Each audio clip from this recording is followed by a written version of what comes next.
par là.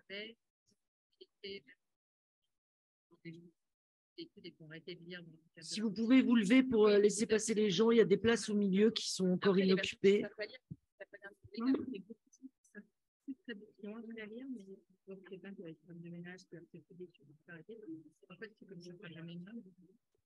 Oui, c'est-à-dire qu'on a fait un fondaments, je pense que c'est pas mal. Mais après, oui, de toute façon, il y a d'autres façons de faire l'électron inclusif qu'avec le point média, hein. Ça peut être fait autrement. Hein.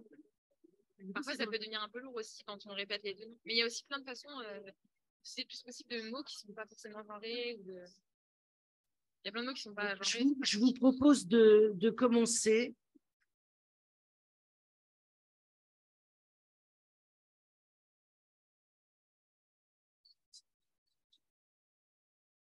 Bon, bonsoir à tous. Merci infiniment d'être venus aussi nombreux ce soir.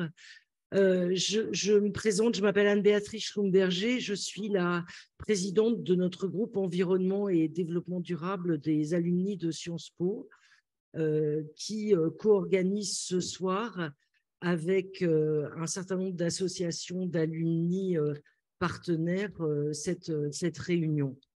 Voilà, donc Eva va vous présenter nos invités et faire quelques mots d'introduction thématique. Je voulais vous dire simplement, vous expliquer un petit peu comment ça va se passer. Donc après ça, après les présentations, Alexandre et Maude, qui est à ses côtés, vous présenteront les conclusions et les recommandations de la mission d'information et d'évaluation du Conseil de Paris pendant à peu près une demi-heure. Et ensuite, Lou Valide, qui se trouve là-bas, à l'autre bout, nous fait l'amitié de venir nous faire un petit contrepoint par rapport aux propos qui ont été tenus par Maude et Alexandre. Voilà. À l'issue de ça, je laisserai la parole aux représentants des associations d'alumni qui nous ont fait le plaisir et l'amitié d'être parmi nous ce soir. Donc aux Arts et Métiers, à Centrale Supélec, au Pont et à l'ESSEC. Sachant qu'il y a également de nombreux alumni de l'ESCP qui sont avec nous ce soir et que je salue, mais je crois qu'il y avait personne qui était disponible pour officiellement parler en leur nom. Voilà. Et ensuite, on laissera bien entendu la parole à la salle pour poser toutes les questions que vous souhaitez à nos invités. Bonsoir Emmanuel. Bon, merci. Je passe la parole à Eva. Merci Anne-Béatrice. Bonsoir tout le monde, merci beaucoup. Vous êtes très nombreux, on est heureux de vous recevoir ce soir. Alors, le sujet de ce soir, c'est l'adaptation. Le mot, quelque part, évoque plutôt un titre de film, science-fiction, un peu voilà, qui fait peur. Et pourtant, c'est désormais la réalité qui a été rendue compte par le GIEC. Et en réalité, il ne nous reste plus qu'à savoir où exactement on va placer le curseur. Et évidemment, ça dépend de nos actions du présent. Pour rappel, et vous le rappelez aussi dans votre rapport, pour le ministre de l'écologie, le scénario à plus 4 degrés n'est plus à exclure. Donc, c'est quand même, ça montre l'ampleur de la réalité qui nous attend. Et pour autant, on peut se dire, est-ce que s'adapter finalement, c'est baisser les bras ? Est-ce que c'est une façon de renoncer en se disant maintenant on n'a plus qu'à s'adapter, on ne peut plus finalement changer cette trajectoire qui arrive sur nous et pourtant non, c'est un autre avis, le sens du rapport de la mission que vont nous présenter ce soir Alexandre et Maude, parce que c'est un rapport qui dresse un diagnostic tout d'abord très riche et puis présente des propositions concrètes et citoyennes pour que Paris relève ce défi majeur, et d'autant majeur je pense que chacune d'entre vous ont vu récemment l'étude publiée par The Lancet qui annonce que c'est à Paris que le risque de mourir de chaleur est justement le plus élevé d'Europe. Et c'est vrai que la surchauffe de nos villes, l'équilibre que ça a sur la santé, la pression que ça génère sur les réseaux et les infrastructures, sur les technologies, influe déjà largement nos modes de vie. Et ce qu'on pourrait éventuellement voir comme en tout cas une bonne nouvelle dans tout ce contexte un peu morose, c'est que ce sujet de l'adaptation, il prend vraiment de l'ampleur. Et dans la presse, par exemple, je ne sais pas si vous avez vu, mais Le Monde consacre toute une série de dossiers sur le sujet de l'adaptation. Dans les politiques publiques aussi, même s'il y a encore beaucoup de choses à faire, mais il y a une consultation publique qui a été lancée sur ce sujet, par exemple, et puis dans le débat, et ça, voilà, c'est quelque chose qui de votre présence, en tout cas, en témoigne ce soir. Vous êtes très nombreux et on est très, très heureux. Et donc, comme le disait Anne-Béatrice, on est très heureux de recevoir Alexandre Florentin. Vous êtes conseiller de Paris et président de cette mission Paris à 50 degrés, et vous êtes également membre de Génération Écologie. Vous êtes ingénieur supélec de formation et vous avez étudié les questions environnementales à Jussieu et Sciences Po. Et vous avez accompagné maintenant depuis une dizaine d'années des entreprises et collectivités dans la lutte contre le changement climatique et dirigé un centre de formation qui est dédié à ces questions. Merci beaucoup d'être là. Maude Le Lièvre, vous êtes également diplômée de Sciences Po. Vous êtes aussi docteur en droit et avocate en droit public. Vous avez un début de carrière plongé dans le milieu politique avec l'Assemblée nationale, et vous avez été également conseillère au cabinet des ministres de l'écologie et du développement durable et de l'énergie en charge des relations avec les associations environnementales. Et aujourd'hui, vous siégez au Conseil de Paris et vous êtes déléguée aux questions de biodiversité, d'urbanisme à la mairie du 9e arrondissement.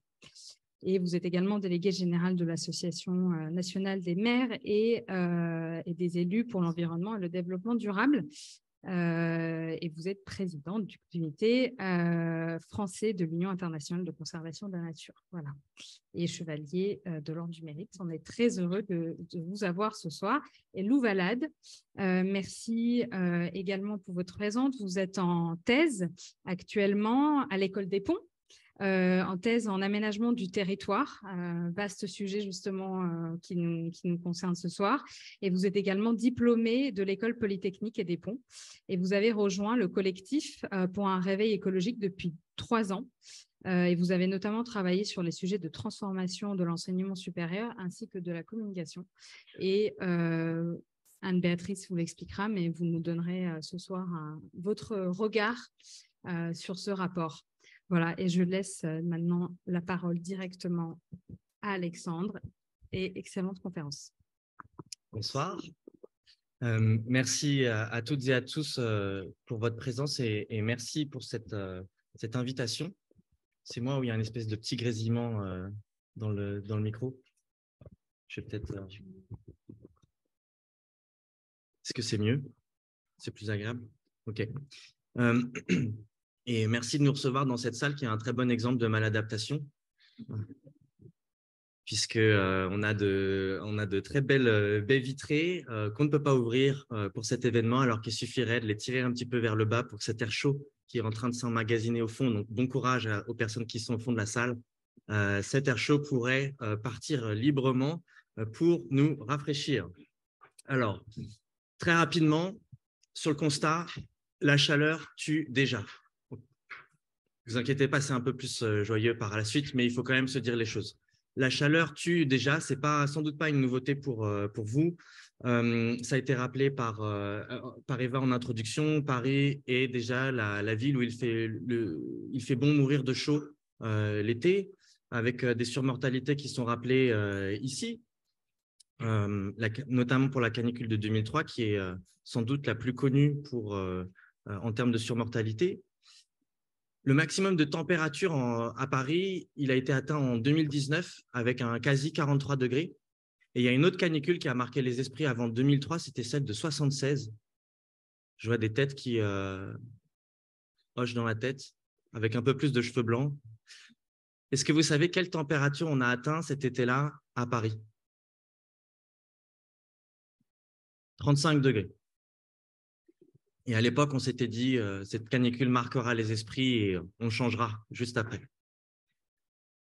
Une question qu'on peut se poser, c'est il y a bien des gens dans le monde entier qui vivent à des températures un peu similaires et pourtant, ils n'en meurent pas aussi facilement qu'à Paris. Une première piste de réflexion qu'on peut avoir, c'est que Paris est aussi une des villes les plus denses du monde et une ville, une zone urbaine, donc si on regarde le Grand Paris, qui est extrêmement artificialisée. Et ça, les scientifiques nous disent clairement que c'est sans doute le facteur numéro 1 qui explique la surmortalité par rapport à d'autres villes. On peut littéralement qualifier Paris de ville radiateur limite d'été, et vous avez une carte ici qui est une carte des températures vues de l'espace, avec la grosse tache rouge, c'est Paris intramuros où nous sommes à l'heure actuelle. La chaleur tue, mais la chaleur, elle affecte aussi notre sphère technique. Ce téléphone, si vous le laissez trop longtemps au soleil, à un moment donné, il va, enfin, en tout cas, le mien, l'année dernière, m'a gentiment dit qu'il allait s'arrêter quelques heures, le temps de se refroidir. L'image de fond qui est utilisée, là, ce sont des rails qui se déforment quand il fait trop chaud et donc qui nécessitent que les trains ralentissent. C'est déjà le cas en France.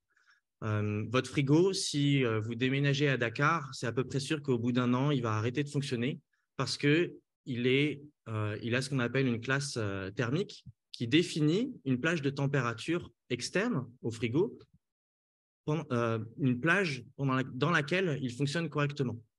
Et ça, c'est quelque chose qui est très connu des ingénieurs, hein, soit par habitude, parce que ça a toujours été comme ça, tel objet technique a toujours fonctionné dans tel climat, soit carrément, c'est dans un cahier des charges, on explique que tel bout du réseau électrique, tel bout du réseau ferré, notre électronique, ceci, cela, peut fonctionner dans une certaine plage de température. C'est par exemple le cas d'un système de climatisation d'un hôpital dans le 13e arrondissement qui nous explique qu'en fait, il est dimensionné pour s'arrêter de fonctionner au-delà de 42-43 degrés. Au-delà, l'hôpital ne sait pas faire. C'est le directeur de l'hôpital qui nous le racontait en marge de la mission et qui nous disait on peut reprogrammer les opérations qui ne sont pas urgentes et puis les opérations urgentes, on n'a qu'à les déplacer dans un autre hôpital. Mais si les autres hôpitaux ont le même problème ou le même dimensionnement, qu'est-ce qu'on fait? Est-ce qu'on fait comme dans le sud de la France, où on a déjà des frigoristes qui arrosent des clims pour les refroidir et pour qu'elles continuent de fonctionner une partie de l'été? Ou est-ce qu'on anticipe ce genre de problème? Donc, tout comme tout à l'heure, je disais que la chaleur tue, mais qu'on peut se poser la question de pourquoi plus particulièrement à Paris, vous voyez bien que, par exemple, il y a des rails et un système ferroviaire qui fonctionne en Espagne. C'est parce qu'ils n'ont pas exactement le même cahier des charges. Donc, c'est possible de s'adapter. Notre défi au premier ordre, il n'est pas technique, c'est un défi de transformation au bon rythme et potentiellement à la bonne échelle. Et on va voir que ça va être un sacré défi. Mais aussi, il faut avoir en tête que la chaleur influence notre organisation socio-culturelle. L'image que vous avez derrière, c'est ce qu'on appelle un botellón en Espagne, une sorte d'apéro géant, non officiellement organisé, hein, mais vous avez des gens qui retrouvent leurs amis avec une bouteille pour la simple raison que dans la journée, il fait peut-être un peu plus frais dans les appartements, les endroits couverts, qu'à l'extérieur, mais la nuit, ça peut s'inverser un petit peu, notamment au début, parce que le bâtiment, il va avoir accumulé de la chaleur au fur et à mesure de la journée, et en début de soirée, il fait plus chaud à l'intérieur qu'à l'extérieur, et du coup, les personnes se retrouvent à l'extérieur. Compte tenu de toutes les difficultés, les tensions qu'on a pu avoir à Paris au moment des terrasses éphémères post-Covid, à cause du bruit, des conflits sur le bruit, je vous laisse imaginer ce que ce genre de situation peut entraîner si, de nouveau, il n'y a pas une sorte d'acceptation globale et une organisation de nos rythmes de vie. Alors, ça peut paraître anecdotique sur ces histoires d'apéro dehors. Ça l'est un petit peu moins quand on parle des températures à l'école, dont on n'avait jamais associé jusqu'à présent, puisque les canicules étaient plutôt en juillet-août. Mais quand elles arrivent en juin ou en septembre, il y a des classes qui ferment. C'est déjà le cas, c'est déjà arrivé à Paris. Je ne sais pas s'il y a des parents dans la salle qui ont dû vivre ça. Je vous laisse de nouveau imaginer ce qui se passe si ça se généralise un petit peu comme pendant les Covid. Si ça affecte notre santé, notre sphère technique et notre organisation socio-culturelle, comme disait Naomi Klein, « it changes everything », ça change tout.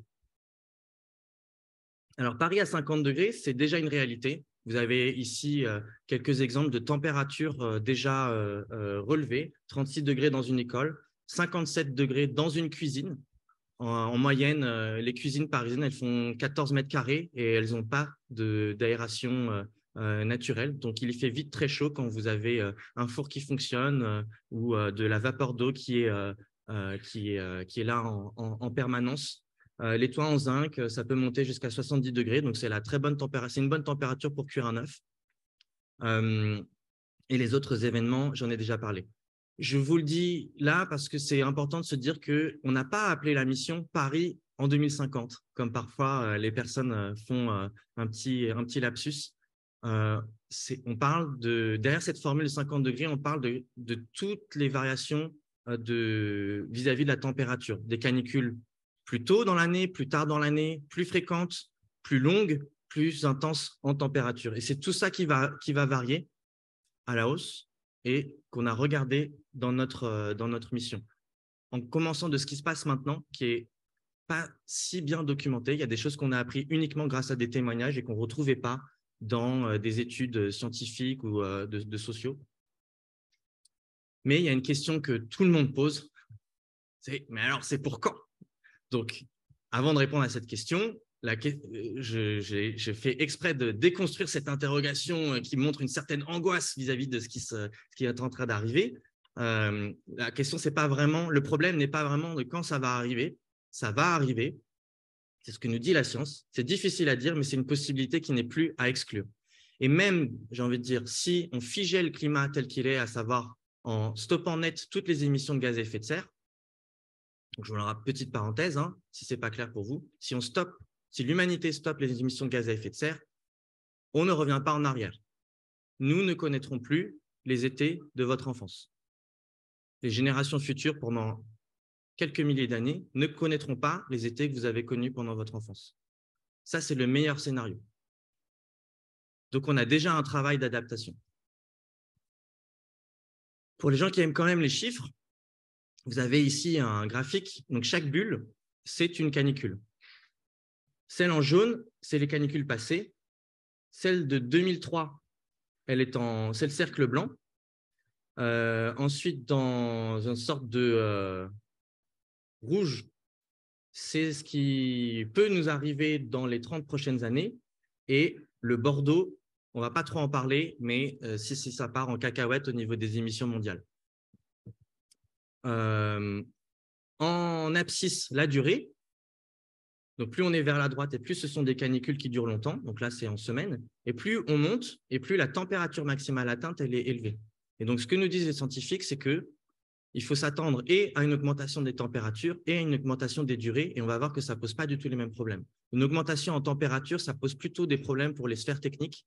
Une augmentation en durée, ça pose plutôt un problème pour les êtres humains parce qu'en gros, au bout de quelques jours, on va tous être très fatigués. Et quand on est très fatigué, c'est des accidents du travail pour les gens qui sont exposés à des situations dangereuses, c'est de l'agacement, c'est une mortalité, même quand vous êtes bien hydraté.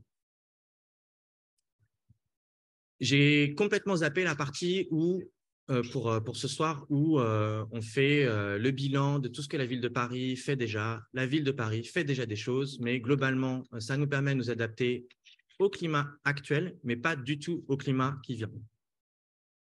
Tout ce qui va vous être présenté, et Maud vous expliquera comment on a travaillé, mais globalement, il faut que vous ayez en tête que tout ça ne vient pas de quelques amiches décroissantistes, etc., mais bien d'un consensus dans la classe politique parisienne, donc y compris les sphères de la droite conservatrice, par exemple, dont dans la sphère publique, on entend peu parler sur cette question.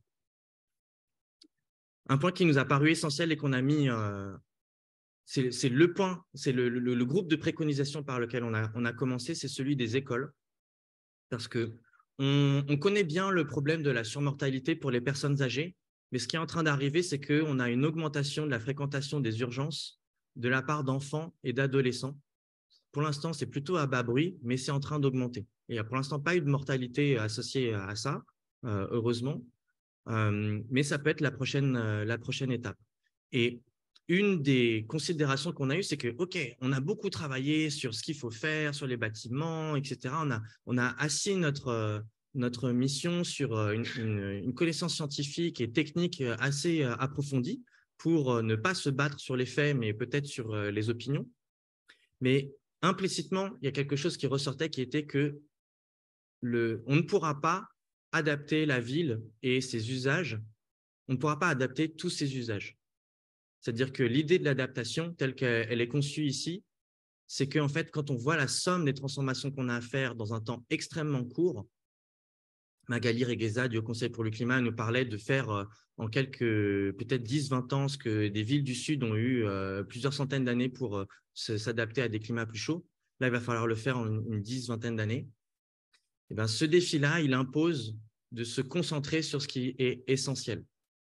Et la réponse des élus qui ont composé ce groupe, c'est notamment de se poser la question de qu'est-ce qu'on peut faire par rapport aux écoles.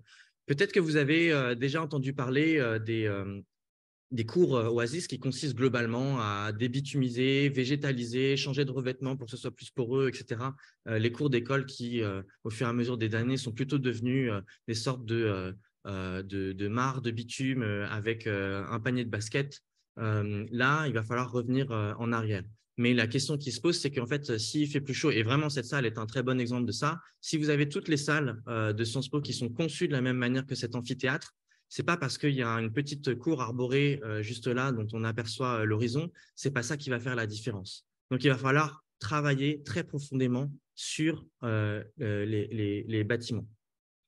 Dans l'espace public, vous avez ici une photo qui représente, je trouve, assez bien un horizon vers lequel on pourrait tendre, à savoir une rue qui est apaisée avec beaucoup moins de voitures, pas parce que en soi, on voudrait que les gens se déplacent moins, mais simplement, à un moment, il va falloir faire des choix de ce qu'on fait de l'espace public qui est très contraint. Alors, avec quand même, malgré tout, il faut savoir qu'une voiture thermique, dans thermique, il y a thermique. Et donc, en fait, les voitures, elles viennent réchauffer aussi, elles viennent apporter des calories dans l'air ambiant. Là, vous voyez, on a débitumisé, on a planté du végétal. La surface à droite est un peu plus claire. On aurait pu aller plus loin en tendant des voiles au-dessus ou en construisant des sortes de pergolas. Et la surface à droite, elle aurait pu voir une plante grimpante sur sa surface. Ça aurait été bienvenu également. Globalement, quelque chose que vous pouvez retenir, c'est que, et je suis sûr que Maud pourra revenir sur ce point-là, puisque ça a été vraiment un de ses apports dans cette mission. Il nous faut plus de végétal, moins de bitume, plus de vent et moins de sources de chaleur apportées par les humains. Donc, moins de clim, moins de voitures. Si on joue sur ces 4 leviers-là, on fait déjà baisser la température en ville.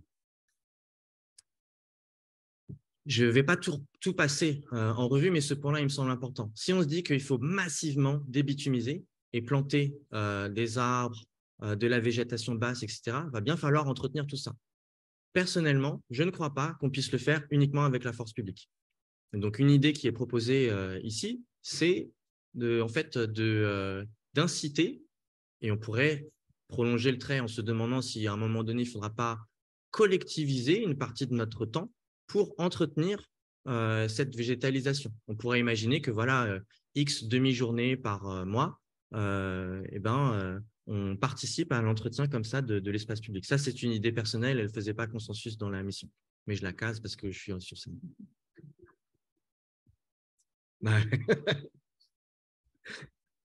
Le patrimoine végétal, il va falloir l'aider.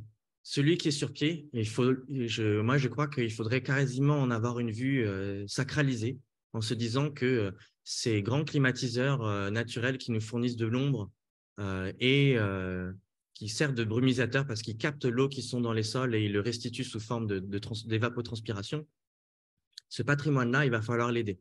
Mais il faut aussi peut-être faire venir de l'aide d'ailleurs, de Méditerranée, d'Asie centrale, de la zone autour de Mexico, parce que ce sont des plantes qui vont être sans doute plus adaptées à notre futur climatique. La rénovation, tout le monde en parle, il n'y a pas grand monde qui l'a fait. Et un point qui est essentiel, c'est qu'il ne suffit pas juste… Alors certes, il faut des moyens colossaux qu'on ne met pas sur la table à l'heure actuelle. Mais surtout, il faut arrêter de rénover ou de construire pour un climat qui n'existe déjà plus. Donc, on oublie toutes les surfaces vitrées, les grandes surfaces vitrées, où ça fonctionne bien quand on est dans des climats tempérés, on est content d'avoir accès à la lumière, mais qui dit de la lumière qui entre, dit de la chaleur qui reste. Donc, il faudrait, par exemple, on va faire un cas très pratique ici, hein, des casquettes à l'extérieur pour que le soleil, quand il est le plus haut dans l'année, il ne rentre pas. Peut-être avoir des stores à l'extérieur plutôt qu'à l'intérieur, parce qu'à l'intérieur, clairement, pour les problèmes de chaleur, ça ne sert à rien. La chaleur, elle entre. Enfin, une fois que la lumière est entrée, vous avez de la chaleur à l'intérieur. Et puis surtout, il va falloir créer des courants d'air, comme je vous le disais, sous forme de boutade au début. Et là, on a un bel exemple. Donc ça, c'est dans le 13e, hein, ça existe déjà, d'une surface végétalisée. Alors non pas avec un truc hyper high-tech, hein, c'est juste sans doute une plante qui a fait son petit nid dans le coin et puis qui a grimpé, qui a vécu sa vie et qui est sans doute, c'est sûr, un très bon isolant par l'extérieur. On pourra peut-être y revenir, mais il y a déjà des gens qui souffrent de par leurs conditions de travail. À l'heure actuelle, il n'y a rien dans le code du travail qui protège ces personnes-là. Absolument rien. Elles peuvent éventuellement jouer de leur droit de retrait, mais là, ça veut dire qu'on est déjà dans un rapport de force avec son employeur.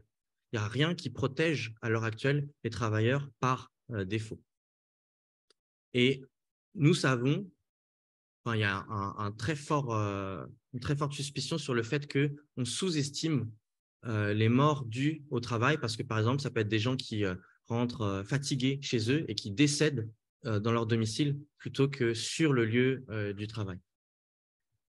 Je passe, hein, malheureusement, je ne peux pas entrer dans le détail en 20 minutes sur l'ensemble des préconisations, mais il y en a certaines quand même qui sont réjouissantes. On pourrait imaginer que sur ces beaux toits en zinc qui font l'image de Paris, eh bien, on vienne construire par-dessus des terrasses en bois végétalisées. Alors, on pourrait même aller plus loin en y mettant des panneaux solaires, par exemple, pour augmenter la résilience énergétique de Paris. Dans certains cas, c'est possible en termes de portance pour les gens que ça intéresse.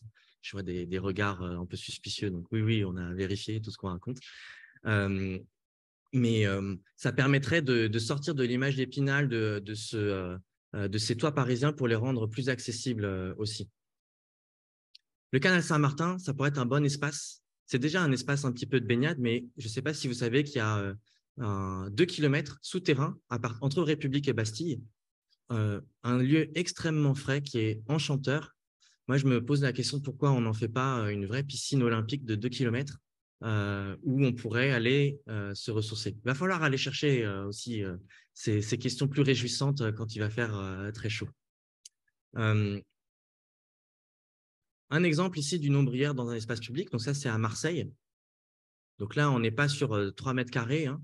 C'est très grand, c'est très massif, mais par rapport à l'ampleur du problème, c'est un petit peu plus à l'échelle.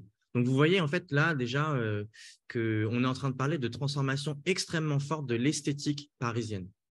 Mais par rapport à d'autres questions, notamment sur est-ce qu'il faut réduire les émissions de gaz à effet de serre en faisant ci ou ça, là, je pourrais y revenir plus tard, mais il y avait un consensus très fort sur le fait qu'il faut agir très profondément et revoir certains dogmes et certaines positions, certaines postures que certains acteurs peuvent avoir sur ces questions de l'esthétique. Et vous voyez, c'est très esthétique.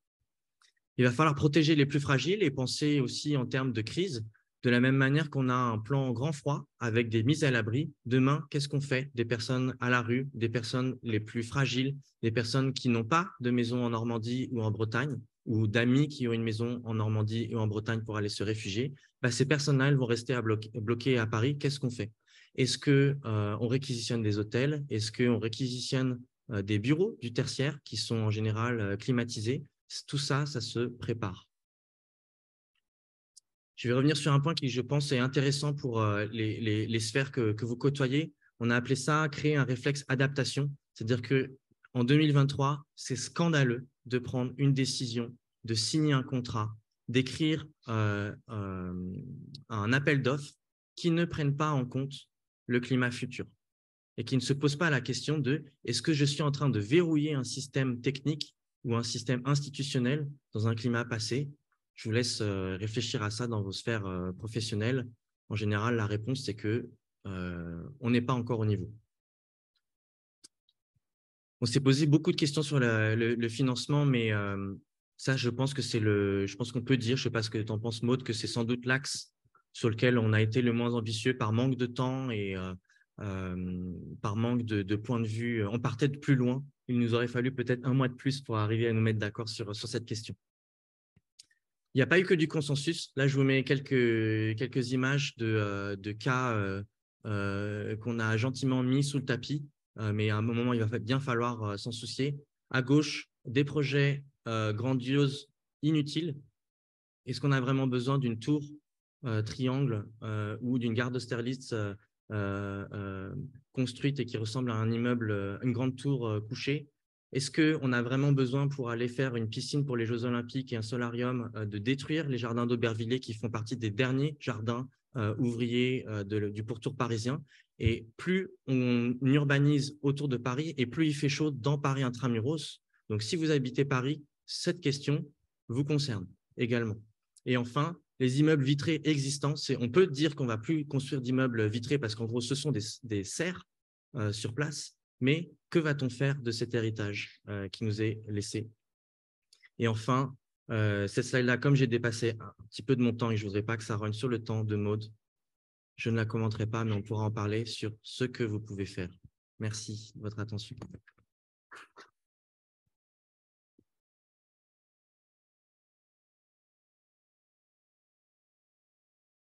Merci beaucoup. Merci Alexandre. Maud, est-ce que vous voulez nous parler un petit peu de la façon dont vous avez travaillé et vous avez atterri sur cette vision commune transpartisane?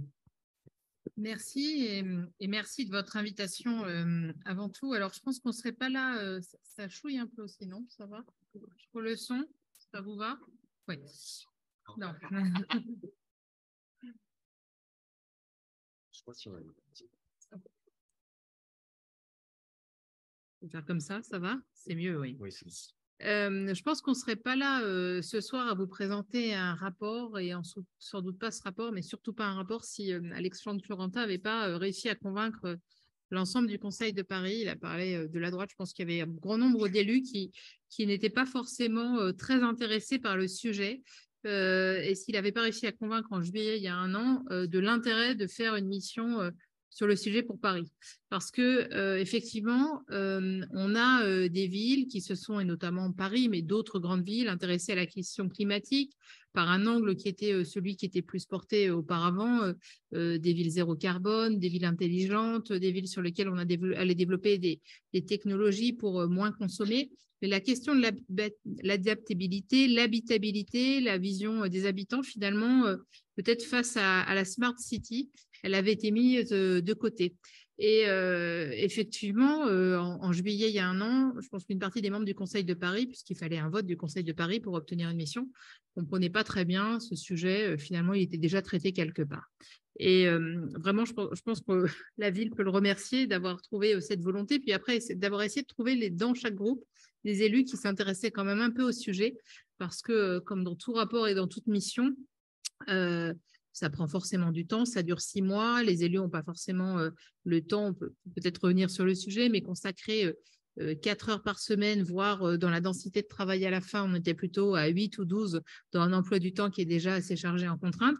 Je crois que ça n'arrive jamais. Et si on n'avait pas réussi à associer, ça fait partie de nos ambitions communes à tous les deux dès le début, si on n'avait pas réussi à associer les élus, je pense qu'on aurait fini par écrire le rapport tout seul avec les services et finalement, on aurait aussi eu du mal à convaincre. Et dans notre volonté, dans notre méthode de travail, je pense qu'on avait d'abord envie de, peut-être façon conférence de consensus ou autre, interroger les élus sur leur rapport au sujet, les convaincre et puis essayer de chercher à travers les auditions multiples qu'on a pu mener, à travers les contributions, des nouvelles solutions. L'idée n'était vraiment pas qu'on puisse faire un rapport et je pense qu'on a plutôt réussi puisque à l'issue de la mission, même si les relations n'ont pas toujours été fluides et amicales avec l'ensemble des membres, puisque forcément il y avait des divergences politiques assez fortes, tous les élus sont venus nous dire qu'ils avaient appris des choses et qu'ils avaient changé leur vision et leur vision des politiques publiques. Donc je pense que c'est un premier exercice réussi. Et si on devait donner un conseil de méthodologie à d'autres villes ou à d'autres gouvernements infranationaux, l'idée de passer par ce type de mission pour faire transformer de l'intérieur les politiques publiques est un sujet important.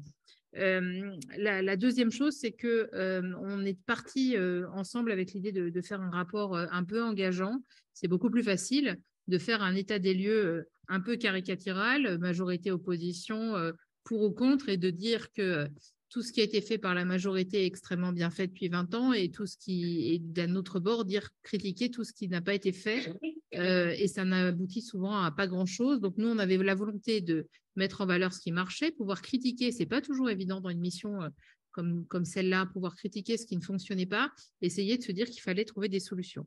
Ça donnait lieu à 6 mois d'audition, 6 mois de 75 auditions, 35 contributions écrites qu'on a aussi essayé pour lesquelles on a aussi essayé d'être plus original que d'habitude en allant chercher des ONG, des syndicats, des gens qui n'étaient pas forcément attendus, des experts divers et variés dont le rapport pouvait aussi être critique sur la politique de la ville plutôt que finalement avoir des gens en accord et surtout pas entendre simplement les services parce que moi, c'est ce que j'appelle la jurisprudence sans contaminer, c'est-à-dire qu'il y a toujours le risque quand on est dans une institution que les gens disent qu'ils ont tout fait ce qui était possible de faire pour pas se retrouver en responsabilité. Comme on est sur un sujet de santé publique, un sujet pour lequel il y aura des morts, évidemment, personne n'a envie de signer à un moment donné qu'on aurait pu faire mieux, plus loin, qu'on n'a pas pris en compte toutes les données.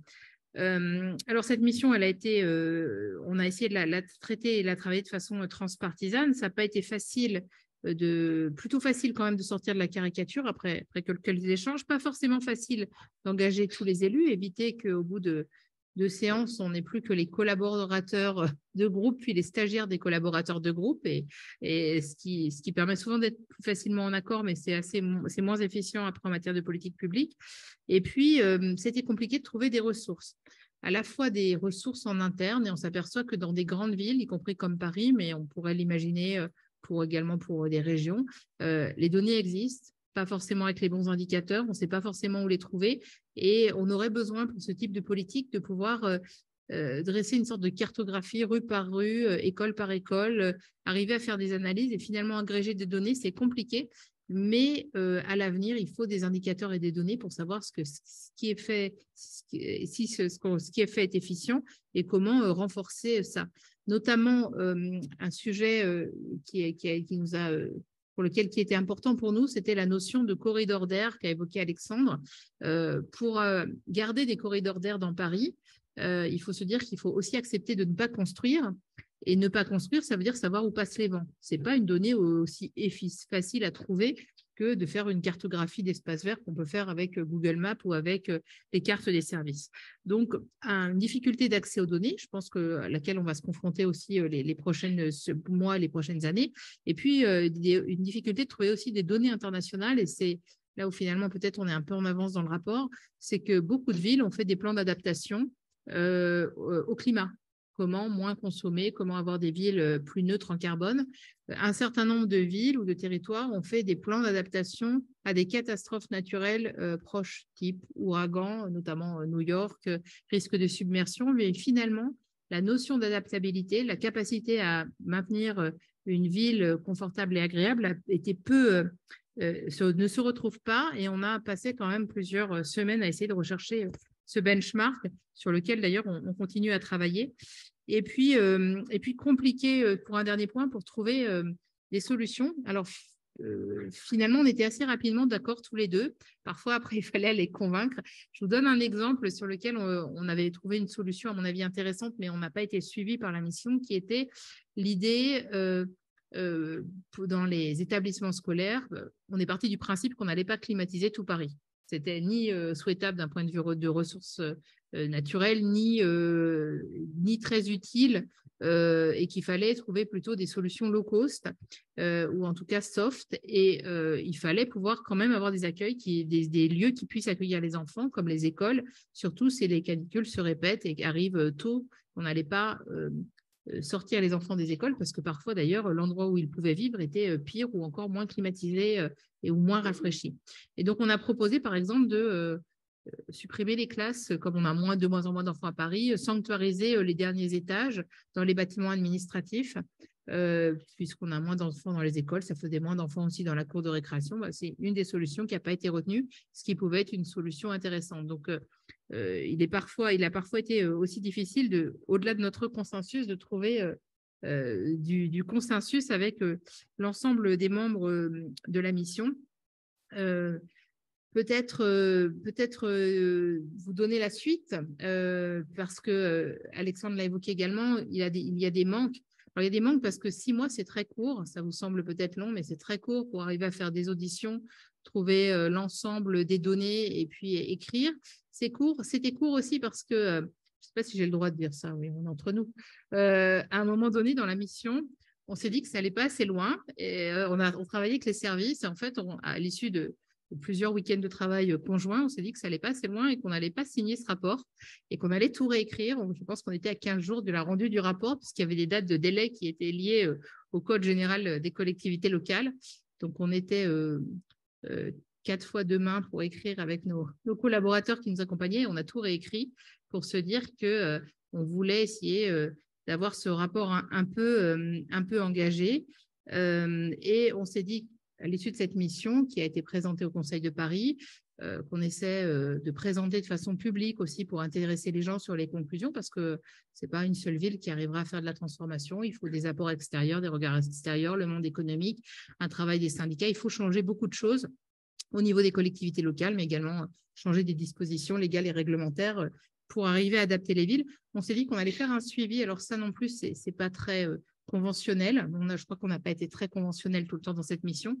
Et on s'est dit qu'on allait faire une sorte de tableau de suivi pour regarder ce qui était mis en place, trouver des indicateurs et puis essayer de faire en sorte que le sujet puisse non pas faire l'objet d'un rapport qu'on met sur une jolie étagère, mais se dire qu'on pourrait en faire un bilan dans 3 ans, dans 5 ans, ou laisser à d'autres le soin d'en faire un bilan pour voir les indicateurs qui avaient marché, pour revenir en arrière. Et je terminerai là-dessus. Il faut se dire qu'on expérimente des choses, mais que si ça ne va pas, si ce n'est pas utile, souhaitable, il faut avoir la capacité de revenir en arrière, parce que si les solutions étaient simples, on les aurait déjà adoptées. Il y a un seul exemple peut-être que je vais donner. Paris, comme d'autres villes, s'est engagé dans des plantations en Miyawaki, qui sont des plantations d'un botaniste, une méthode issue qui a été pensée par un botaniste japonais et qui consiste à penser de façon des forêts urbaines de façon très serrée. Or, des villes comme Berlin reviennent en arrière parce que faire pousser un écosystème forestier express, ça ne fonctionne pas. C'est pas forcément adapté à des problèmes en tout cas au manque de ressources en eau, et puis on ne peut pas mélanger toutes les espèces ensemble, c'est pas parce qu'elles vont être mélangées dans le même lieu que ça va faire un écosystème. Donc c'est des choses comme ça qu'on a questionnées et j'espère que à l'issue de ce travail et des expérimentations qui seront menées par Paris, on pourra avoir des indicateurs utiles pour d'autres villes.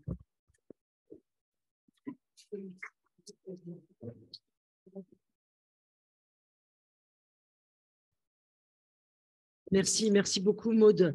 Je propose d'écouter maintenant Lou Valide, qui va nous proposer un contrepoint à ce qu'on vient d'entendre. Je ne sais pas si moi, mon micro va fonctionner. Ça va? Oui. Je peux garder le mien ou non?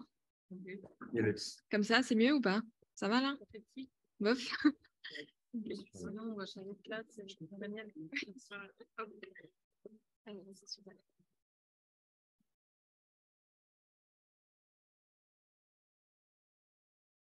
Ok, donc là c'est bon. Donc du coup, moi, mon rôle, c'était un peu de produire une sorte de rapport d'étonnement vis-à-vis du rapport Paris 50 degrés. D'un point de vue du coup d'une organisation qui, moi, je fais partie du collectif pour un réveil écologique, qui est du coup une organisation qui rassemble des étudiantes et jeunes diplômés, et qui essaye d'avoir un peu une vision critique et constructive sur différents acteurs aujourd'hui de notre société. Donc du coup on a eu cette tâche de lire le rapport. Je pense que c'est plus rapide de le lire que de l'écrire, mais c'est quand même un peu long parce que ça fait 260 pages. On l'a lu à plusieurs, et un de mes camarades, une de ses réactions en lisant notamment la première partie, qui est du coup un peu une partie qui rappelle l'incidence aujourd'hui des canicules et des effets, des moments de forte chaleur sur la population parisienne. Sa réaction, c'était de se dire qu'il avait envie de s'en tirer vivant. Voilà, donc c'est pas très gai comme réaction. On s'est dit que c'était peut-être un bon moyen de lutter contre la chaleur, mais que c'était peut-être pas le truc le plus constructif à faire. Mais ce qui est bien, c'est que la suite du rapport, c'est plus sur le fait que on commence enfin à prendre en question, à prendre le problème à bras le corps et à proposer des solutions. Et c'est vrai que l'adaptation, c'est devenu quelque chose aujourd'hui qui est un vrai sujet, qui commence à devenir un vrai sujet dans le débat public.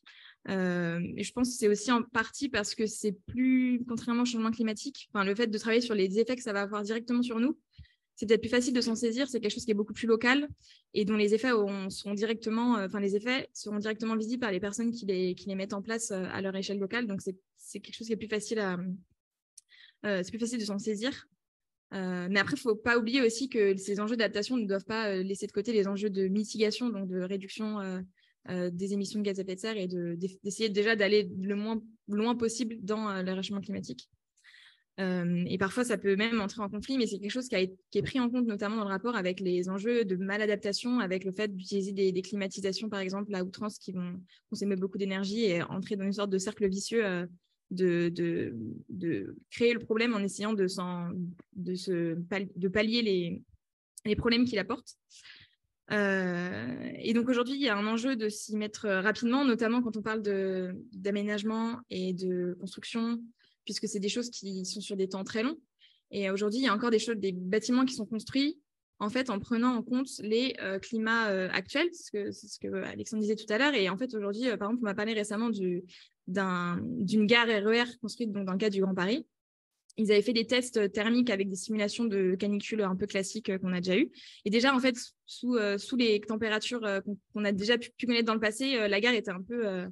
avec des simulations thermiques, elle était déjà pas très vivable. Et en fait, on imagine que ces situations qui étaient considérées comme extrêmes jusqu'à aujourd'hui deviendront en fait la norme dans les 10-20 ans qui viennent. Donc, en fait, c'est un enjeu... aujourd'hui, on ne construit pas encore nos bâtiments avec une projection dans le futur. Et c'est pourtant primordial. Et ce genre de document peut permettre de généraliser cette prise en compte. Du coup, ce qui était aussi assez un point positif, je trouve, du rapport, c'est que les thèmes abordés sont assez larges et on prend aussi en compte des choses auxquelles on ne pense pas forcément tout de suite quand on pense à l'adaptation à la chaleur, que ce soit les enjeux liés au travail, les enjeux liés au loisir et au sport, les enjeux du coup liés au fait de réfléchir à comment on fait pour que la solution ne soit pas la climatisation privative partout, mais au contraire d'encourager un réseau de froid qui soit plus collectif et du coup plus efficace, et d'essayer aussi de réfléchir aux questions sociales derrière et aux questions d'inégalité et de répartition, faire en sorte que ce ne soit pas juste les personnes les plus privilégiées qui aient accès à des logements frais, tandis que d'autres personnes sont dans des logements très chauds.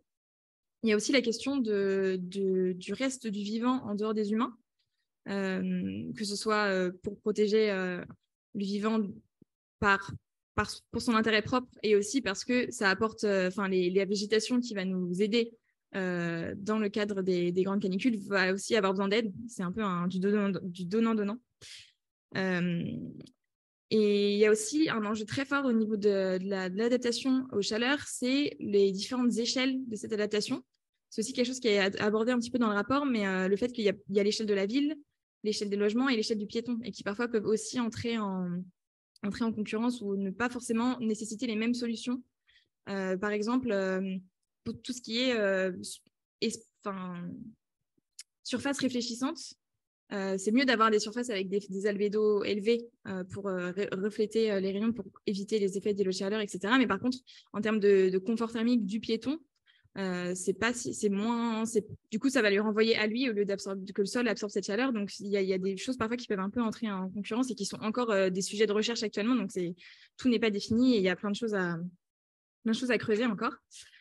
Un point peut-être d'attention aussi vis-à-vis du rapport, c'est le rôle assez central, encore une fois, des véhicules thermiques qui ont plusieurs impacts et qui sont aussi au cœur du problème, notamment par l'excès de chaleur, par aussi le fait que, du fait qu'on a besoin de voitures, on a besoin de surfaces de revêtement style goudron qui ont des propriétés pas super pour les enjeux d'adaptation au changement climatique, donc que ce soit en termes d'albédo ou en termes d'imperméabilisation. Mais il y a aussi, encore une fois, par exemple, le fait de mettre des arbres dans les rues. Si on est sur des rues avec beaucoup de circulation de voitures, en fait, ça va aussi bloquer la pollution de l'air. Donc, la solution, ce n'est pas forcément de ne pas mettre d'arbres, mais plutôt d'essayer de ne pas mettre de voitures. C'est plus efficace pour la pollution de l'air. Et donc, c'est quelque chose aussi auquel il faut penser. Il y a plein de choses qui, mis ensemble, sont pas les plus efficaces. Et d'ailleurs, sur les mobilités, il y a aussi la question qui mérite d'être creusée a priori de l'adaptation des transports en commun. On parlait tout à l'heure des rails qui résistent pas à la chaleur. Et en fait, ça, c'est un gros sujet. Et le fait que s'il fait très chaud, peut-être que les gens vont se rabattre sur des véhicules privés qui vont être plus confortables parce qu'il y a la clim, parce qu'on est tout seul. Et donc, il y a un enjeu aussi à faire en sorte que les transports en commun restent accessibles, même en période de forte chaleur.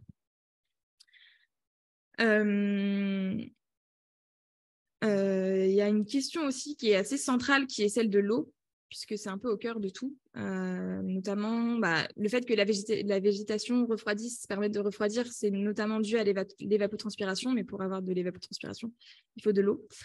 Et le réseau de froid aussi aujourd'hui, qui commence à se développer dans Paris, il fonctionne avec l'eau de la Seine. Donc, il y a un fort enjeu autour de l'eau qui du coup n'implique pas que l'adaptation, mais aussi plein d'autres enjeux. Et aujourd'hui, c'est un enjeu qu'on commence à identifier et qu'il s'agit aussi de prendre vraiment à bras le corps. Et il y a aussi une question aussi qui est un peu laissée en suspens, qui est identifiée comme peut-être une source de conflit entre plusieurs acteurs à Paris pour ce qui s'agit d'adaptation. C'est la question du patrimoine et de la préservation, notamment esthétique, de la ville de Paris. Et il va y avoir sûrement des arbitrages à faire en fait sur comment on concilie, par exemple, pour les toitures, le fait d'installer des choses au-dessus des toitures qui sont un peu la marque de fabrique de Paris. Aujourd'hui, il y a beaucoup de projets qui sont bloqués, notamment par les architectes des bâtiments de France. Donc, il va y avoir aussi des arbitrages à faire sur ce genre de sujet. En fait, est-ce que entre l'esthétique et la survie, il va falloir prendre des décisions pas forcément tout le temps faciles.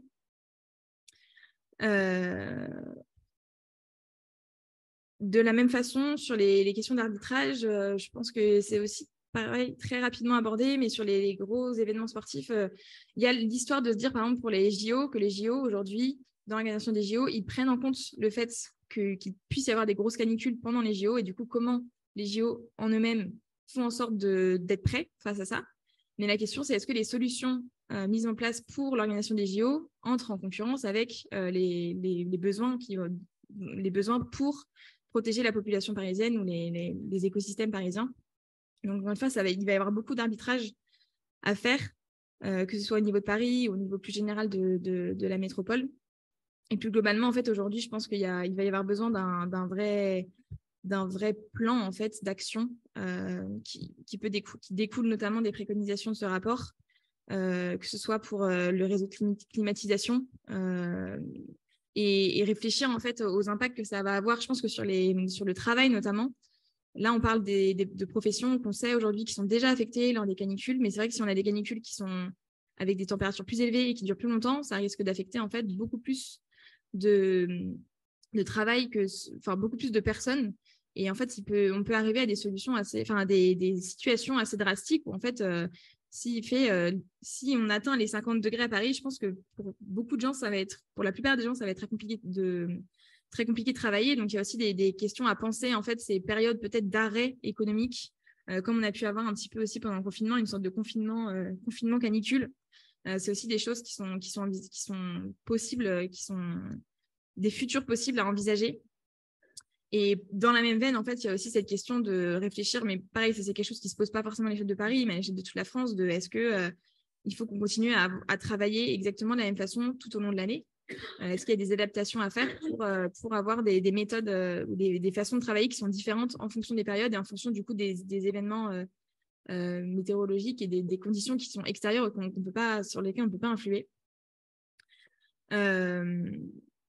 Pareil, je pense qu'il y a sur la végétalisation notamment, il y a un peu un besoin aujourd'hui d'avoir il y a beaucoup d'idées qui sont abordées dans le rapport. Du coup, c'est beaucoup d'idées un peu partout. Et du coup, je pense que ce serait bien d'avoir vraiment un plan, une idée globale de où est-ce qu'on désimperméabilise, où est-ce qu'on crée des espaces verts et quelles sont les trames qu'on crée. Puisque aujourd'hui, il y a, notamment au niveau des enjeux de biodiversité, il y a cet enjeu de continuité entre les différents espaces. Et donc, c'est nécessaire d'avoir vraiment une prise de recul et d'avoir un plan global où on puisse voir les différentes les trames brunes, etc.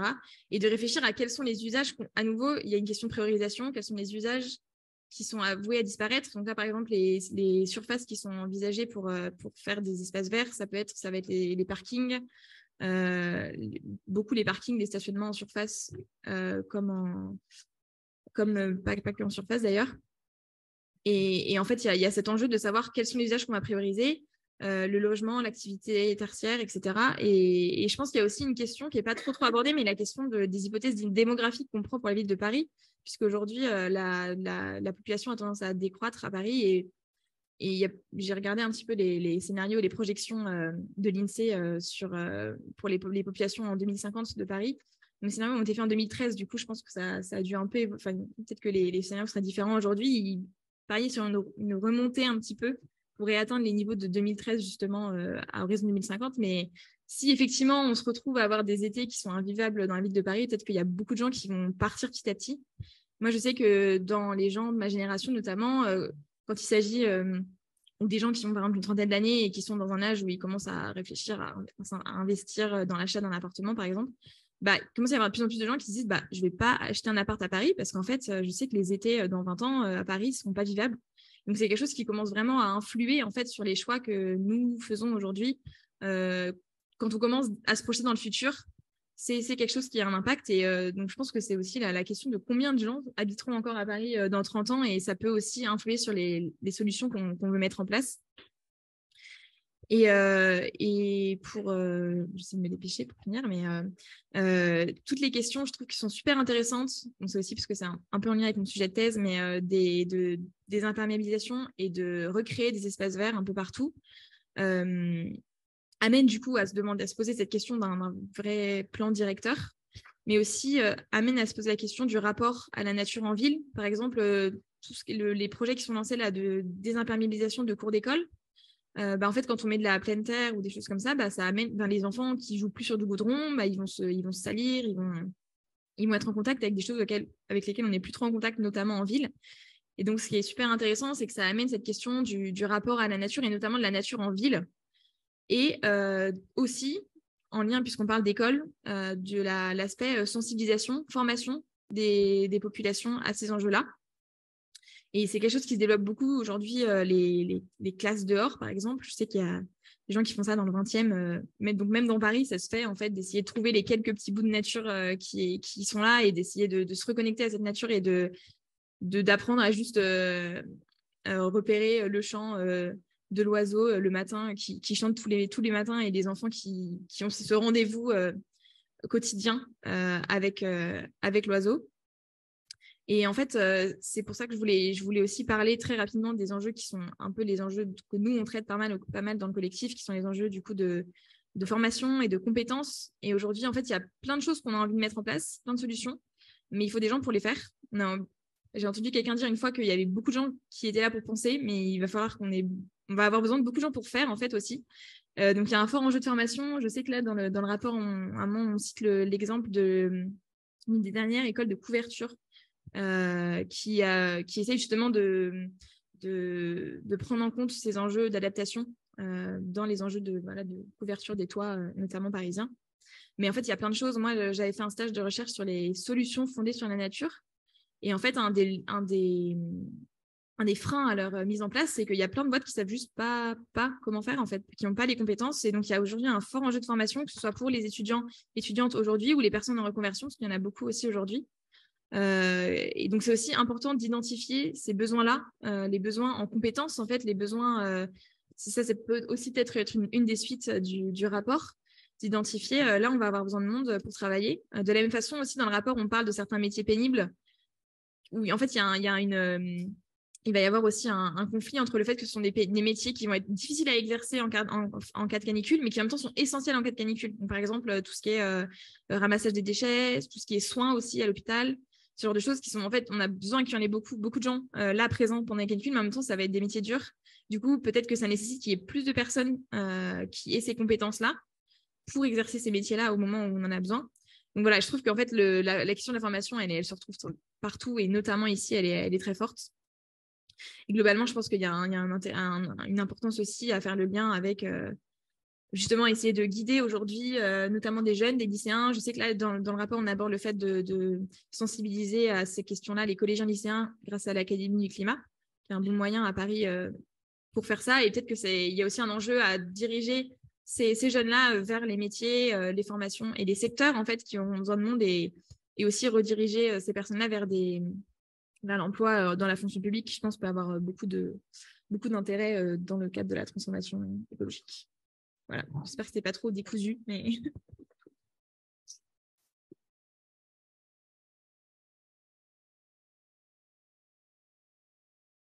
Merci beaucoup, Lou. C'est un travail collectif, j'ai compris. J'avais une question, Maud et Alexandre. Le rapport, si les gens veulent se le procurer, il est disponible partout comment on fait? Il est dans tous les bacs. Google, enfin voilà, paris50degrés.fr. D'accord. Alors, je me tourne maintenant vers les représentants des associations d'alumni qui sont nos partenaires pour la soirée de ce soir. Je vous passe la parole. Alors, il faut peut-être un micro baladeur. Alors, j'en ai 3. Je ne sais pas s'il y en a un qui marche.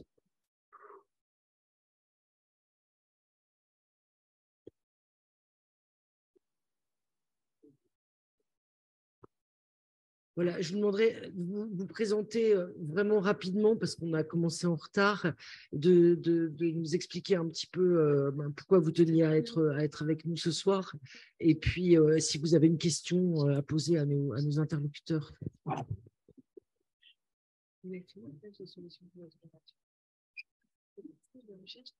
Merci Anne-Béatrice, tu nous as accordé 1 minute, donc je vais commencer par dire merci. Merci Anne-Béatrice et merci à Sciences Po pour cette invitation et pour cette présentation fort intéressante. Je parle aux 3 personnes qui sont là. Je vais être très court en fait pour dire que je m'appelle Catelli avec 2 P, 2 L et que je préside à l'Alumni des Arts et Métiers le groupe professionnel qui s'appelle Développement durable et RSE. Donc c'est un groupe qui a une dizaine d'années. Quand on est arrivé, on passait pour des extraterrestres et aujourd'hui, on est dans le mood, comme on dit. Et pour dire simplement quelques mots, avant de partir, j'ai regardé ce qu'on avait sur les sites. Ça bouge aux arts et métiers depuis quelques années. On avait un peu de retard par rapport aux mines, par exemple, qui avaient fait un bon boulot depuis très longtemps, des dizaines d'années, sur ces sujets. Je suis allé voir sur le site de l'école. Sur le site de l'école, je vous cite uniquement le titre et je vous invite à aller sur le site « Tous acteurs de l'industrie durable ». Et ensuite, il faut décliner un joli slogan comme ça, et c'est fait.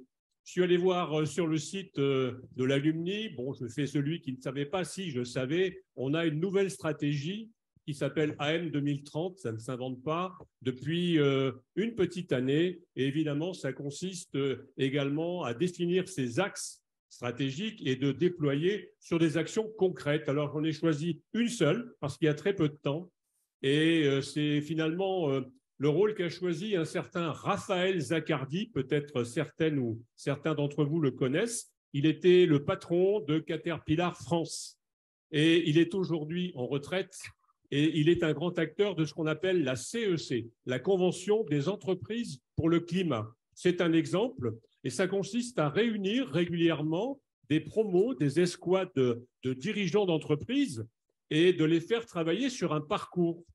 Un parcours, ça veut dire finalement expliquer de quelle façon ils vont transformer leur entreprise et contribuer aux grands enjeux, donc évidemment les enjeux climatiques. Et ils sont arrivés à ce qu'on appelle une économie régénérative. Les infos sont disponibles sur le site. Et simplement pour finir sur l'Alumni, qui a effectivement un plan d'action également, une des actions dans l'année 2023, plutôt 2024, c'est de passer de la CEC à une CEC industrie, tout simplement. Et donc, ça m'amène maintenant à poser la question. Je crois que j'ai tenu le timing. C'est fini, OK. La question, elle est simple, en fait. J'évoque Paris, j'évoque le Grand Paris. On a la chance d'avoir sur ce territoire un grand nombre d'alumni, un grand nombre d'écoles, en fait, et donc d'alumni. Est-ce que vous pensez, parce qu'on défonce chacun, on fait chacun sa pub, ce que je viens de faire, est-ce que vous pensez qu'il est possible de les mettre en synergie, ces écoles, ces alumni, et finalement de leur proposer peut-être un concours, qui sait, pour aller dans votre sens et apporter des solutions techniques ou managériales sur les sujets qui deviennent d'une urgence extrême? Merci. Merci. Alors, je propose qu'on pose d'abord un certain nombre de questions, puis après, je vous passerai la parole. Yves, Voilà. Donc, Yves Tresson, Centrale de Supélec, les alumni de Centrale Supélec. Nous, ça fait une quinzaine d'années qu'on travaille sur le sujet du développement durable. Donc, je suis le groupement ingénieur et développement durable de CSA. Le sujet, on a une orientation plutôt systémique. C'est ça notre point d'orgue, un peu, voir l'ensemble sous un angle système. On a travaillé sur les métaux, on a travaillé aussi on est en train de travailler sur la comptabilité durable, sur la sobriété, on a travaillé sur le low-tech aussi. Tout ça et d'autre part, on a lancé une formation, une année de césure qui s'adresse, qui est sur le campus de Centrale Supélec à Metz et qui s'adresse au Master 1 et 2 et qui est la Shift Year, qui est un truc très spécifique et qui essaye de mélanger des jeunes de toutes origines de formation, hein, que ce soit Sciences Po, agro, ingénieurs, etc. On avait même des dentistes, etc. Et qui réfléchissent ensemble avec des sujets pour essayer de faire la transition écologique. Si ça vous intéresse, vous tapez Shift Year et puis vous trouverez sur Metz. Moi, ma question, ça serait plutôt dans une optique système, c'est sur le niveau territoriaux. En quoi la démarche qui a été faite en collaboration avec les autres niveaux territoriaux, Grand Paris, région, voire au niveau national, et quels obstacles en fait il peut y avoir à ce niveau-là. En pratique, je regarderai peut-être par exemple le périphérique. Quel est le devenir du périphérique et on sait qu'il touche un certain nombre de niveaux territoriaux, ce périphérique. Voilà, et pour conclure, moi, ma réaction en me disant dans 20 ou 30 ans, quand on affrontera des scénarios comme ça, j'ai envie de dire que c'est un ancien réflexe qui revient, c'est les femmes et les enfants d'abord. Merci. Lou, je te passe la parole. Bonjour à tous, je m'appelle Lou Green. Bon, je vais essayer d'être très rapide. Je suis là pour représenter ESSEC Alumni et ESSEC Transition Alumni que j'ai cofondé il y a 3 ans. Donc là, on a 3 missions. Comment est-ce qu'on aide l'école à accélérer la prise en compte des enjeux environnementaux? Comment est-ce qu'on aide les alumni à se reconvertir vers des métiers plus porteurs de sens? Et comment est-ce qu'on aide ceux qui n'ont pas forcément envie de changer d'entreprise, mais qui veulent transformer leur entreprise de l'intérieur à changer et avoir les bons ordres de grandeur et les bons outils pour pouvoir le faire? Et du coup, on est là ce soir parce que on est convaincus de l'importance de s'engager localement et tout ce que vous avez dit, c'est hyper en lien avec quels sont les métiers de demain, comment est-ce qu'on aide à transformer les villes et les métiers. Donc, ça nous intéressait beaucoup. Bon, je suis aussi là parce que mon collègue Alexandre m'a soudoyé pour venir, mais c'est une autre histoire. Et ma question, c'est génial de dessiner toutes ces pistes. Comment est-ce que vous vous assurez derrière qu'elles vont être mises en place et quel levier d'action vous avez pour pouvoir pousser de manière plus opérationnelle toutes ces propositions qui sont vitales? Merci.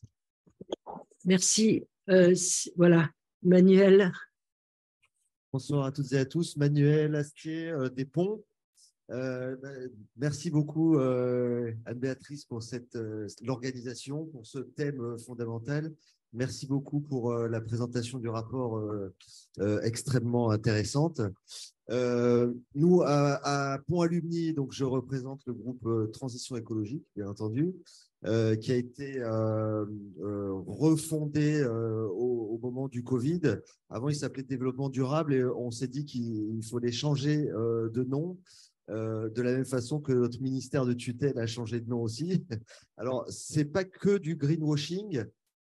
Évidemment, on essaie de mettre en lien les enseignements de l'école avec les pratiques des anciens, de faire connaître le développement durable, d'essayer de dynamiser un peu tout ça, parce que même si notre école dépend du ministère de la Transition écologique et qu'on a une baseline qui dit construire les mondes de demain, mais en réalité, il y a quand même beaucoup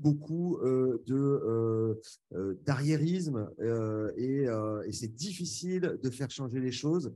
Comme on l'a dit, la formation, c'est essentiel.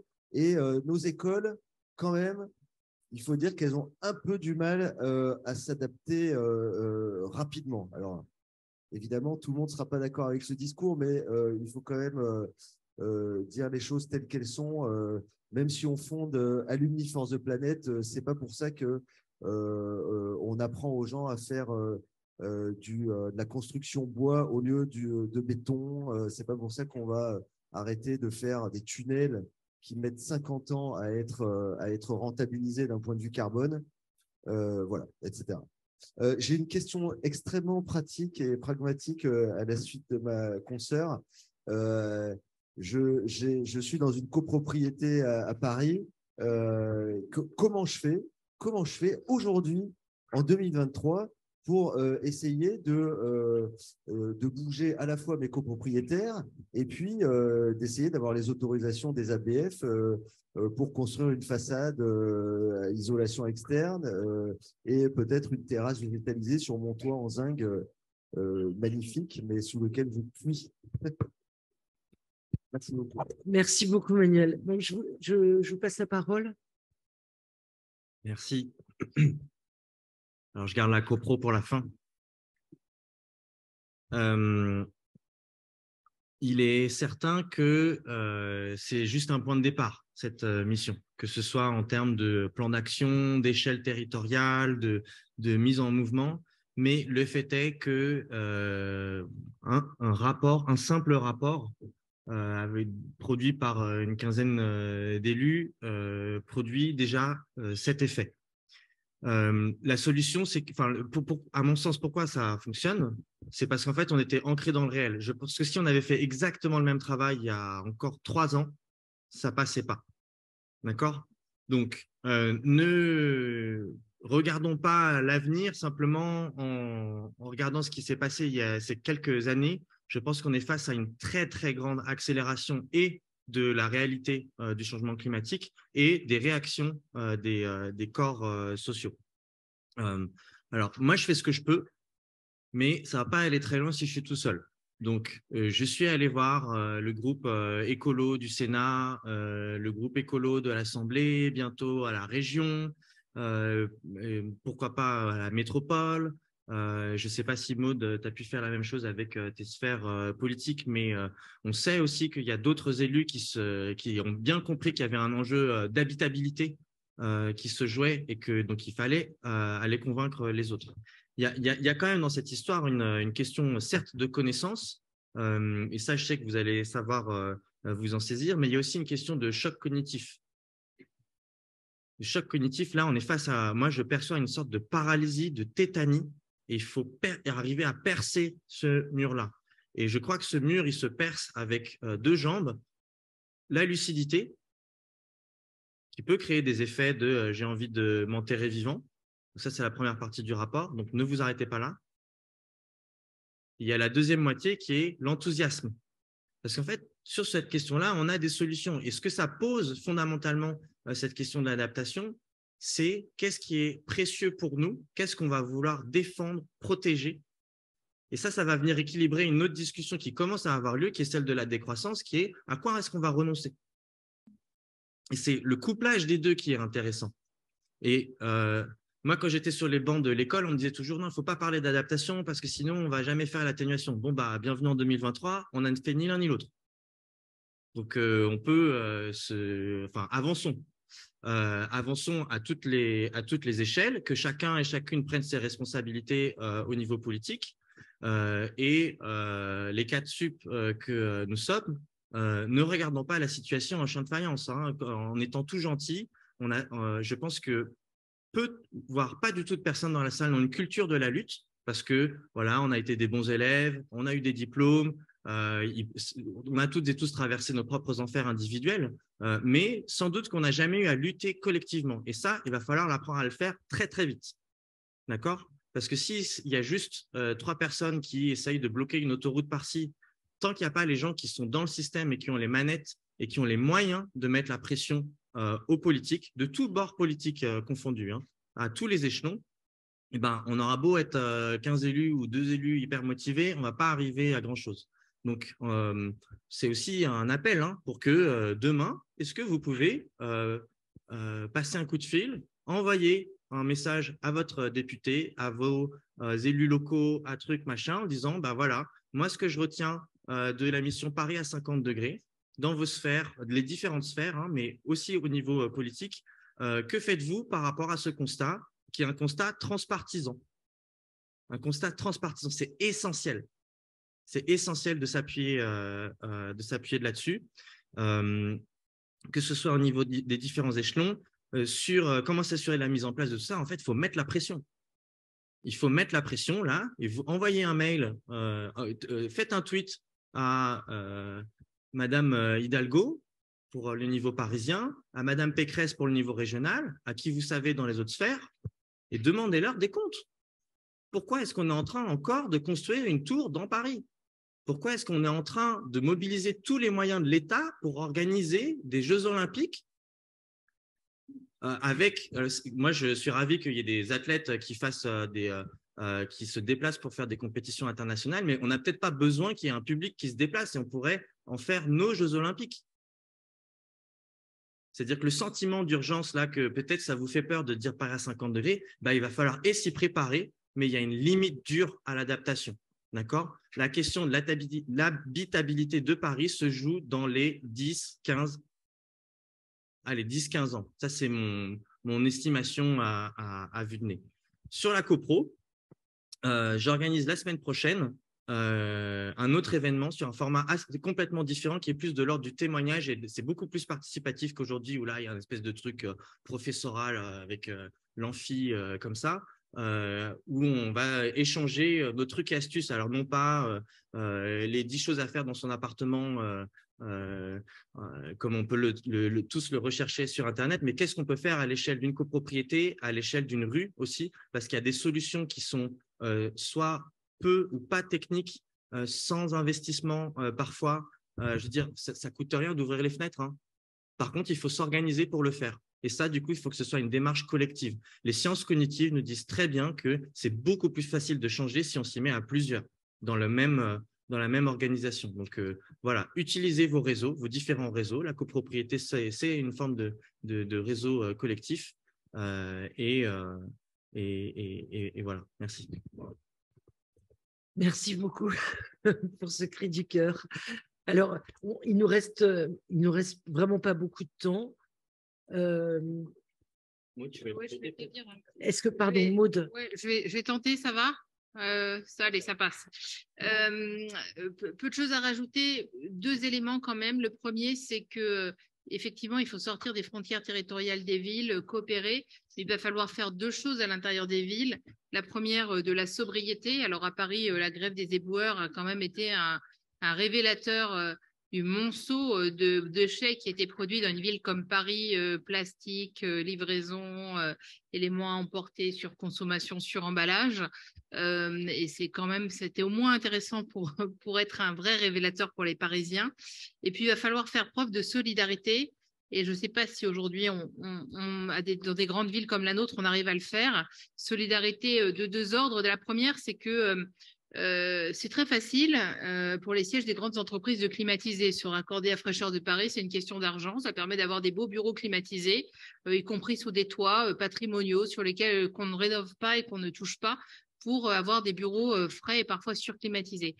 Sauf qu'on ne peut pas, avec les moyens actuels, climatiser tout Paris. Ça veut dire que la question est de savoir si, comme dans le rapport, on a dit qu'il fallait d'abord climatiser les maisons de retraite, les crèches, 1 pièce par école, des lieux où les gens les plus fragiles vont pouvoir s'abriter, des lieux dans le plan chaud présenté par Alexandre qui peuvent être des lieux refuges en période, ou est-ce que en fait on laisse ceux qui ont le plus d'argent se raccorder à Fraîcheur de Paris? C'est pas possible. On a eu des exemples notamment de la Défense qui montrent que si on climatise toutes les tours de la Défense qui est en train de se produire, on va couper les possibilités de climatisation des villes aux alentours. Donc, solidarité, puis solidarité également sur le partage, c'est-à-dire qu'on a évoqué un certain nombre de publics précaires, ça veut dire qu'il faut, en période de plan de grand chaud, mettre à disposition des lieux, réouvrir des lieux qui étaient fermés, qui étaient peut-être payants, à destination des gens qui vont avoir besoin de s'abriter, parce que c'est sûrement ceux qui sont les moins mobiles, les plus âgés, qui sont peut-être les gens évoqués par Alexandre, qui ont le moins de moyens de s'échapper, qui vivent aussi dans des conditions précaires, avec des appartements trop petits, non traversants, non rafraîchis, et solidarité à l'échelle territoriale. On ne peut pas renvoyer en banlieue les systèmes de climatisation, les incinérations des déchets, les centres de livraison. Donc, il faut aussi s'interroger sur notre mode de consommation, et la ville que nous allons avoir, c'est aussi celle que nous définissons par nos propres comportements. Deuxième point très rapide sur le suivi, je pense qu'il est absolument essentiel. On a fait quelque chose à l'issue du rapport, ça n'a pas encore donné lieu à grand-chose, mais je ne désespère pas, c'est qu'on a écrit tous les deux ensemble aux représentants sur les sujets environnement, urbanisme des 100 plus grandes villes de France, en se disant on vient de rendre ça, bon, on ne veut pas faire donner des leçons Paris à l'ensemble des territoires régionaux, mais on vous dit ce qu'on a fait, on est intéressé par vos retours, parce que sûrement il y a des bonnes initiatives, et pour arriver à adapter, il faut effectivement avoir des initiatives. Ce n'était pas forcément non plus très conventionnel, mais on s'est dit que diffuser la connaissance et partager, c'était absolument essentiel. Et sur les copropriétés, les ABF, alors surtout les ABF, parce que ça a été le point noir de cette mission, je pense qu'il faut faire évoluer les gens, et le sujet pour moi, il n'est pas écologie contre patrimoine. Je vous donne un exemple. On a auditionné des couvreurs zingueurs, il y a un magnifique centre de formation à Ivry, avec un CFA qui produit les générations futures de jeunes ouvriers qui vont être couvreurs zingueurs demain. Il y a des savoir-faire, il y a des possibilités d'isolation, sauf qu'il faut bien le faire. Et on a eu des échanges et des auditions. Il y a aujourd'hui des gens dont c'est un métier, ou du moins qui ne font pas très bien leur métier, et qui isolent en mettant les matériaux à l'envers, qui évitent d'isoler en mettant du vide. Donc, en fait, ça marche assez peu. Voire des architectes qui refont des toitures sans isoler, parce qu'effectivement, il y a une bataille avec les ABF. Et quand vous isolez et vous refaites un toit en zinc, bah, parfois, il y a 3 cm de plus. Alors, les ABF disent « Oh là là, non !» Rehaussement du bâtiment, absolument interdit, sauf que 3 cm à une hauteur d'à peu près du 7e étage, c'est-à-dire au-dessus du 6e étage, ça se voit assez peu de la rue. Et si ça peut permettre aux gens d'avoir 5 à 6 degrés de moins parce que c'est bien fait dans leur appartement, ce sont des choses qu'il faut obtenir. Donc, moi, je dirais que ce n'est pas le patrimoine contre l'écologie, mais ce n'est pas le patrimoine n'importe comment. Et que si on écoute les gens de l'art, les artisans, si on accepte de changer un peu les règles, on pourra garder à la fois l'esthétisme de Paris et avoir une ville adaptée. Merci Maud. Ouais.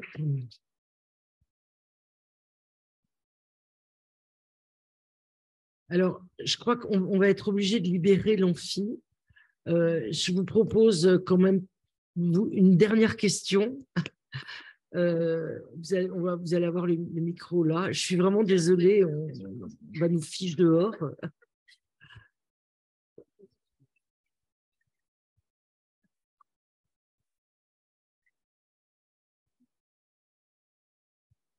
De l'environnement et de l'adaptation de la ville de Paris, mais aussi avec un côté scientifique, parce qu'enfin, vous avez parlé des boucles de rétroaction et de l'albédo, et que ce n'était pas si simple.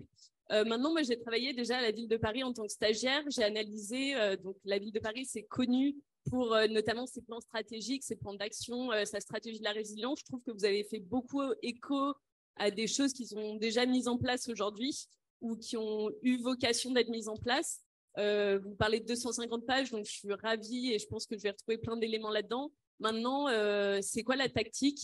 Puisque vous avez mentionné les cours Oasis, les bâtiments, mais en fait, en réalité, le bâtiment, il y a un décret tertiaire derrière, il y a la RE 2020, c'est pas aussi simple que juste dire il faut l'adapter et on peut changer les choses.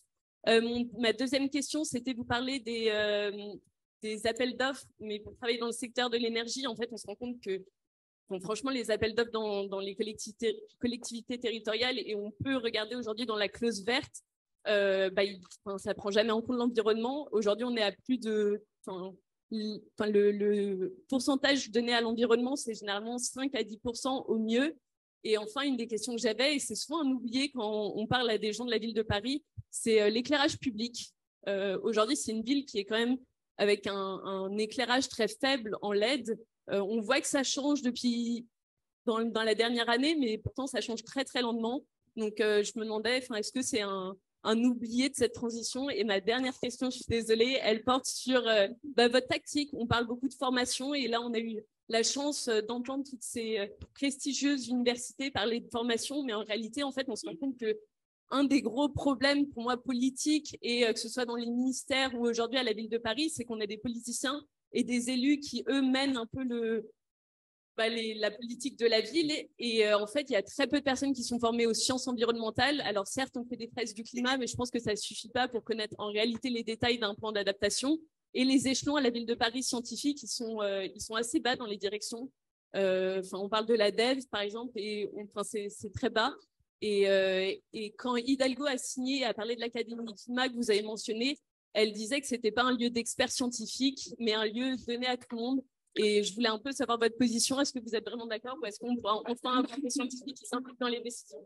Désolée. Il y avait une autre main à droite. Du coup, c'est quoi votre question préférée là sur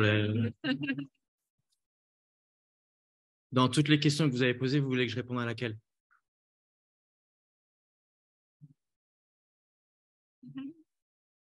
Ok, je vous laisse y réfléchir, mais dans le timing, ce n'est pas possible. On va en prendre une autre et vous revenez vers moi en disant la question qui est importante pour vous.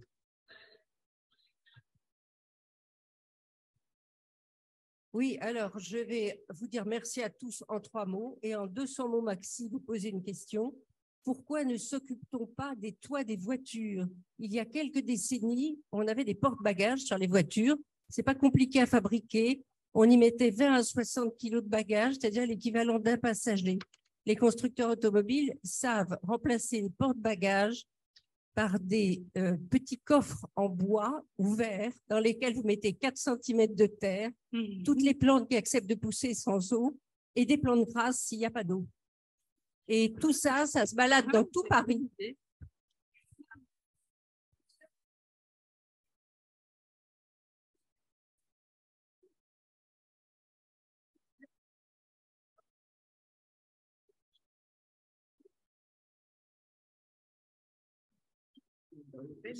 Alors, ok. Non, on me fait signe que en fait, on ne peut pas prendre une question de plus. Donc, mais il y en a beaucoup. Donc, moi, je retiens une chose aussi, c'est que vous voyez bien qu'en fait, il va nous falloir un petit peu de temps de discussion pour nous mettre d'accord de manière démocratique. Parce que si on se dit qu'il va falloir… alors, est-ce que en fait, il faut mettre telle solution sur les voitures ou on fait quoi sur l'éclairage mais en fait, à ce rythme-là, on ne résout pas le problème. La question je reviens là-dessus, la question qui est fondamentale, c'est en fait qu'est-ce qui est essentiel à notre vie collective, parce que ça va être chamboulé par le chaos climatique et la rareté. Et donc, il va falloir qu'on se mette d'accord sur ce sur quoi on va se concentrer et comment on le protège. Et c'est là où on peut discuter de choses qui, par exemple, l'éclairage public, c'est complètement anecdotique en termes de consommation énergétique. C'est complètement anecdotique. Là, on est en train de parler…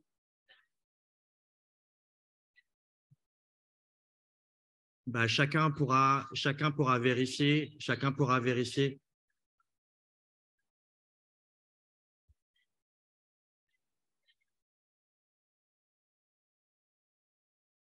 Alors,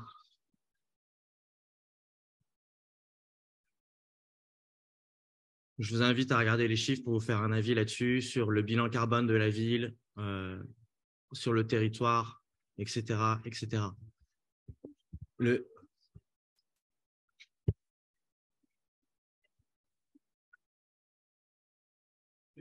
OK.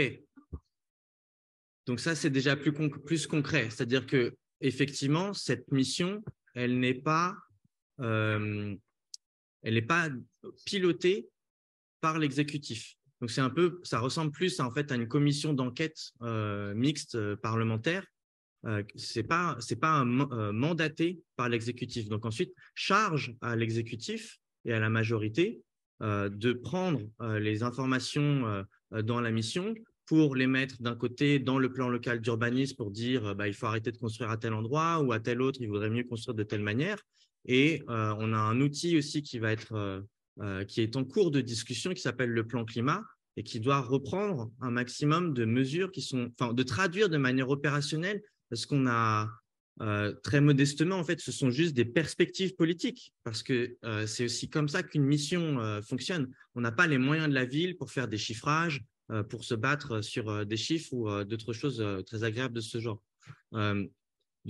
Mais il faut raison garder, c'est-à-dire qu'il faut aussi avoir en tête que tout ce qui se passe sur le territoire parisien n'est pas dans le contrôle opérationnel de la ville. Par exemple, il n'y a pas d'outil qui obligerait, je donne un exemple très concret, puisqu'en plus il y avait une question des toits, la copropriété. Une chose très simple qu'on peut faire, c'est mettre des volets partout et des stores externes, par exemple sur les châssis de toit. Bon, ça, la ville, elle n'a pas les moyens de le rendre obligatoire, alors qu'on pourrait se poser la question de est-ce qu'on peut louer, est-ce que c'est normal qu'on ait toujours la possibilité de louer des endroits qui vont être très chauds parce que le propriétaire n'a pas mis de store à l'extérieur? La ville ne peut rien faire vis-à-vis de ça. Donc, c'est là où la question des dialogues entre les différents échelons, elle est primordiale.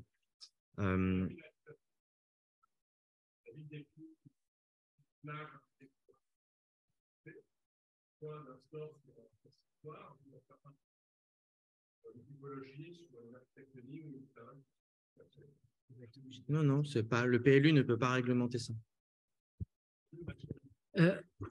Alors là, pour le coup, on va être obligé de partir. Je voulais juste profiter de la seconde qui nous reste pour vous remercier tous, nos interlocuteurs et tout le public, de votre participation. Vous êtes les extrêmement bienvenus à Sciences Po quand vous le voulez et chez les alumni de Sciences Po, dont le bureau est de l'autre côté de la rue.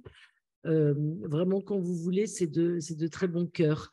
Je dois vous annoncer que nous recevrons, vous avez aimé notre panel de ce soir, et nous recevrons le 4 juillet prochain une de nos alumnas qui s'appelle Camille Etienne, dont vous avez probablement déjà entendu parler, et qui est une activiste pour le climat et la justice sociale, voilà, qui nous présentera son film et dédicacera son ouvrage et avec qui on pourra avoir un débat le 4 juillet prochain. Voilà. Merci infiniment à tous et portez-vous bien.